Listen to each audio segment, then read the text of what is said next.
References to lesbian, bisexual, gay and transgender people are rare in the historical records of the London Borough of Barnet, but they do exist. What follows is one of those rare examples from the First World War.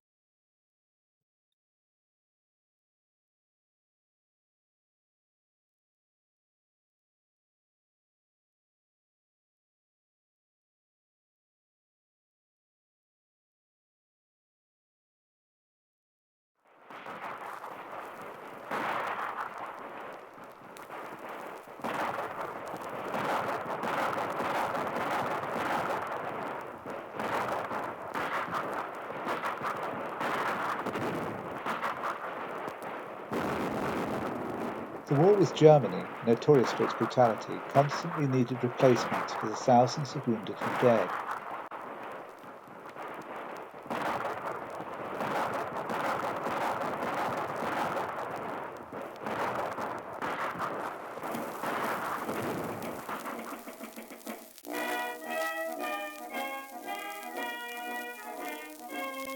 Initially, this meant recruiting volunteers.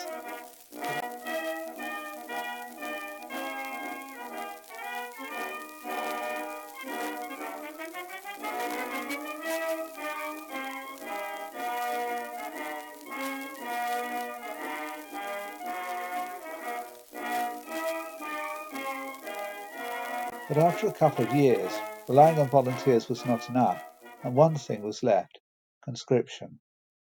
By May 1916, all men between the ages of 18 and 41 who were fit and not working in reserved occupations were required for military service. The new conscription included Albert, a husband and devoted father of two, who worked as a foreman in a print works in Hornsey. Albert went before the Army Medical Board at Mill Hill Barracks in August 1916. The 5 members of the board had seen thousands of men at Mill Hill, but nothing would prepare them for Albert. Despite the instruction to undress before entering for inspection, Albert came before the board dressed. "Why have you not undressed?" demanded one of the medical officers, and to the astonishment of the board, Albert explained.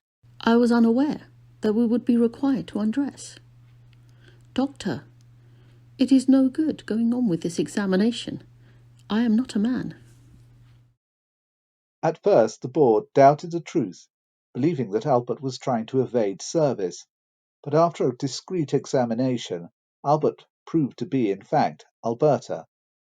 Despite the consternation of the board, Alberta insisted that she wanted to pass and even be assigned to the artillery if possible. The colonel was fetched, and he asked for Alberta's whole story.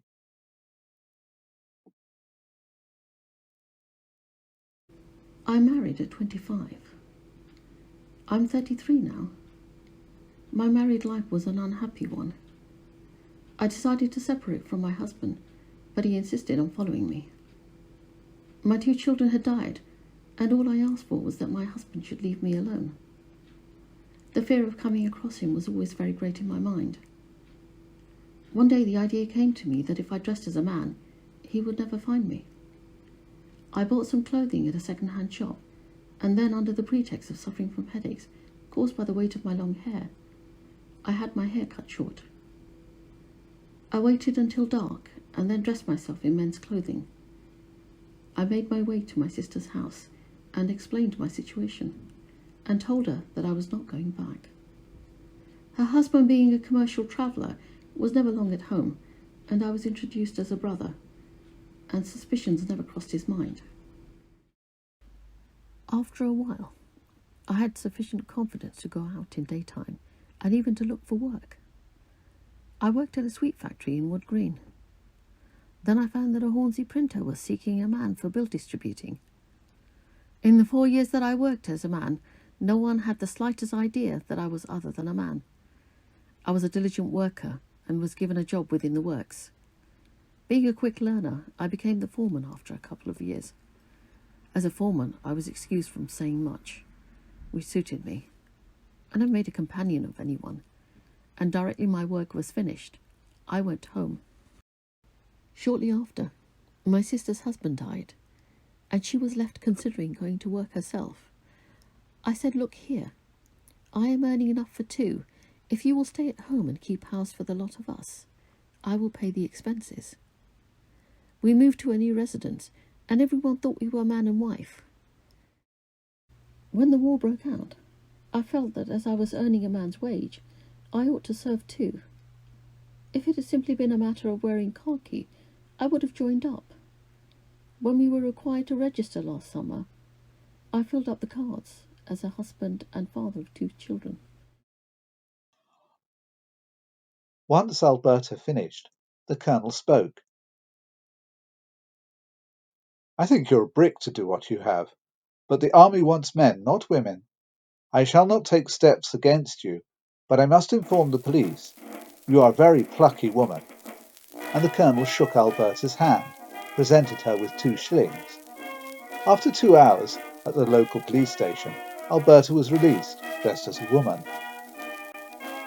With better luck, I should have passed into the army and fought and possibly died for England. Still, there it is. It is no use crying over spilt milk. I must buck up and do my best, for there are 3 people depending upon me.